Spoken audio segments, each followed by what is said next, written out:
രാജ്യത്ത് ഭീകരവാദ കേസുകളിൽ ശിക്ഷിക്കപ്പെടുന്നവരുടെ എണ്ണം വർദ്ധിച്ചതായി NIA കഴിഞ്ഞ വർഷം 79 പ്രതികൾക്ക് ശിക്ഷ ഉറപ്പാക്കി. ഈ വർഷം ഇതുവരെ 26 പ്രതികൾ ശിക്ഷിക്കപ്പെട്ടു.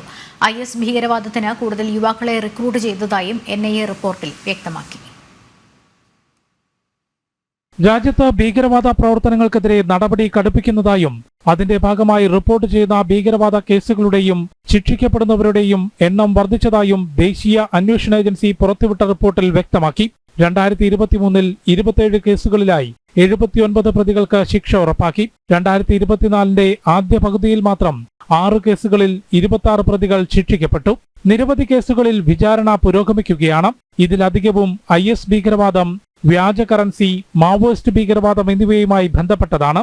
IS ഭീകരവാദത്തിന് കൂടുതൽ യുവാക്കളെ റിക്രൂട്ട് ചെയ്തിട്ടുണ്ടെന്നും വിവിധ സംസ്ഥാനങ്ങളിലെ IS മൊഡ്യൂളുകൾ പൂർണ്ണമായും തകർക്കാൻ സാധിച്ചെന്നും റിപ്പോർട്ടിൽ ചൂണ്ടിക്കാട്ടിയിട്ടുണ്ട്. പോപ്പുലർ ഫ്രണ്ട് ഭീകര സംഘടനയെ നിരോധിക്കാനായത് ദേശീയ അന്വേഷണ ഏജൻസിയുടെ വിജയമാണെന്നും NIA ഏറ്റെടുത്ത കേസുകളിൽ കുറ്റവാളികൾ രക്ഷപ്പെടാതെ വിചാരണ പൂർത്തിയാക്കാൻ സാധിക്കുന്നതായും റിപ്പോർട്ടിൽ വ്യക്തമാക്കി. ബീഹാറിൽ ഫുൾവാടി ഷെരീഫ് നഗറിൽ നടന്ന ഭീകരവാദ പരിശീലന ക്യാമ്പുമായി ബന്ധപ്പെട്ട് നടത്തിയ അന്വേഷണത്തിലാണ് വിവിധ സംസ്ഥാനങ്ങളിലെ IS മൊഡ്യൂളുകൾ തകർക്കാനായത്. ജനം, ഡൽഹി.